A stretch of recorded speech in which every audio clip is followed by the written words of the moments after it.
All right, we had just finished up this brand new 5.0 Coyote engine, installed the vintage air front runner system. Really nice system, very compact.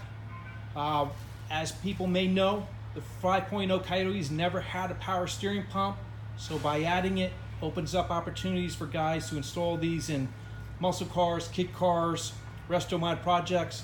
So we sell quite a few of these. Comes complete, it's very compact. Has the AC compressor, the power steering pump, the hardware, the tensioner, the belt itself.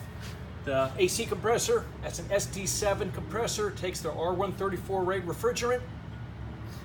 Comes with the oil already, has the fittings off the side of it, clutch cover, the tensioner itself, keeping constant tension on the belt. You have this billet power steering bracket. The pump is actually turned backwards. This is the GM2 style pump. Has the fittings off of there for the AN8, AN6. Guys that are running Mustang 2 rack, you might need to turn down the pressure on it, but it's not too difficult to do. We actually drill and tap the timing cover, being that there's a few versions of these covers going from 11 through 18. But again, not too difficult to do.